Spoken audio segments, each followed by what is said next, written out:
আমাৰ দাবি SSCP long live Assam চৰকাৰ হাই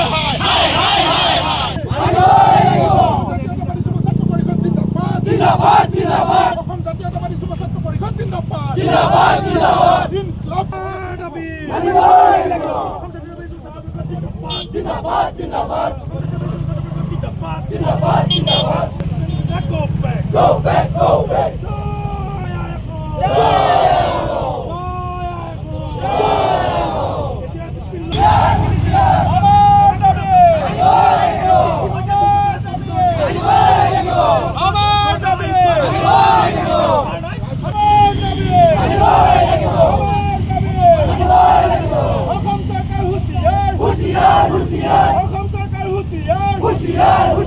হয় চাওক প্ৰতিদিনাই যিটো বিধ্বস্ত ৰূপ হৈছে প্ৰতিদিনাই টমটম দুই এখনকৈ বাগৰি যোৱাৰ কথা স্থানীয় ৰাইজে আমাক অসম জাতীয়তাবাদী যুৱ ছাত্ৰ পৰিষদক অৱগত কৰিছে আৰু আমিও নিজে স্বচক্ষে আমিও প্ৰত্যক্ষ কৰিছোঁ।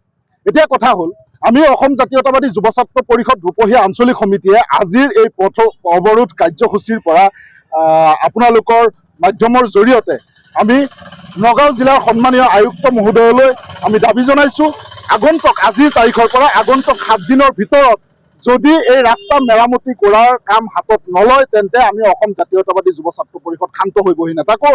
আমিও স্থানীয় ৰাইজক লগত লৈ আজিৰ তাৰিখৰ পৰা 7 দিনৰ সময়সীমা বান্ধি দিছোঁ। এই 7 দিনৰ ভিতৰত যদি কাম পুনৰ কৈছোঁ যদি কাম হাতত নলয় তেন্তে স্থানীয় ৰাইজ লগত লৈ আমি জংগী আন্দোলন কৰিবলৈ বাধ্য হ'ম। কেইবাটাও পথ দুৰ্ঘটনা ইতিমধ্যে যোৱা দিনত হৈছে, ইয়াতে মানুহ মৰিছে।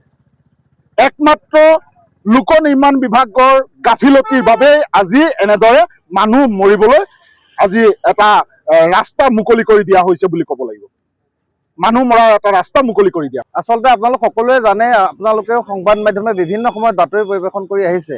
নগাঁও নলতলী সংযোগী যিটো ৰাজ্যিক ঘাইপথ, এই ঘাইপথটি নিৰ্মাণৰ পিছৰ পৰাই কিছুদিন পিছৰ পৰাই ঘাইপথটিৰ অৱস্থা অতি শোচনীয় হৈ পৰিছিল। আপোনালোকে দেখিছে যে এই ঘাইপথটিত কিমান পুখুৰী সদৃশ গাঁতৰ সৃষ্টি হৈছে। আমি এটা কথা ক'ব বিচাৰিছোঁ, হয় এই গাঁতসমূহ আপোনালোকে প্ৰশাসনে বা যি আমাৰ কি কয় PWD ডিপাৰ্টমেণ্ট আছে ৰুটছ, তেখেতসকলে পুখুৰীলৈ ৰূপান্তৰ কৰক আৰু ইয়াত মাছ পোহাৰ ব্যৱস্থা কৰক আৰু ৰাইজ অহা যোৱাৰ কাৰণে বিকল্প পথৰ সন্ধান তেখেতসকলে কৰি দিয়ক। কাৰণ এই পথেৰে কেতিয়াও ৰাইজ অহা যোৱা কৰিব নোৱাৰে।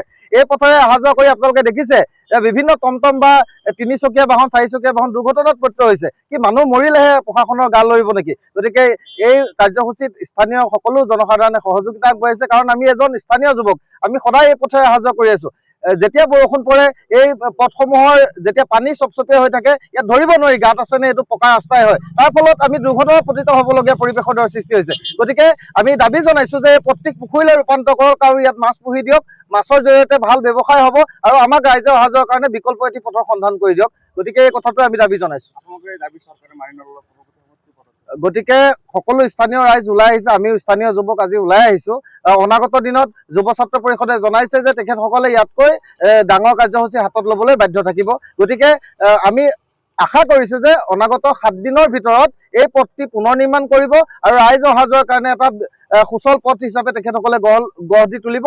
কাৰণ এই পথটিয়ে দৈনিক ছাত্ৰ ছাত্ৰীকে আদি কৰি বিভিন্ন চৰকাৰী বিষয়া কৰ্মচাৰী সকলোজন অহা যোৱা কৰি আছে, সাধাৰণ জনসাধাৰণ অহা যোৱা কৰি আছে। আমি দেখা পাওঁ কোনোবা যদি মন্ত্ৰী আমোলা আহে তেতিয়াহ'লে বিভাগটোৱে কি কৰে, ৰাতিটোৰ ভিতৰতে অলপমান বালি বা তেনেকুৱা ধৰণৰ মেটেল পেলাই তেখেতসকলে ৰাস্তাটো অলপ অহা যোৱাৰ কাৰণে সুচল কৰি দিয়ে। কিন্তু এই কথাবোৰ নহয়, আচলতে এই ৰাজ্যিক পথটি জনসাধাৰণৰ কাৰণে সদায় দৈনিক হাজাৰ হাজাৰ মানুহ অহা যোৱা কৰি আছে। গতিকে জীৱন আৰু সম্পত্তিৰ নিৰাপত্তা ৰক্ষা কৰাটো চৰকাৰখনৰ দায়িত্ব, প্ৰশাসনৰ দায়িত্ব আৰু কৰ্তব্য। গতিকে আমি আশা ৰাখিছোঁ যে সাধাৰণ ৰাইজে অহা যোৱা কৰিব পৰাকৈ পথটি সুচল হৈ উঠিব।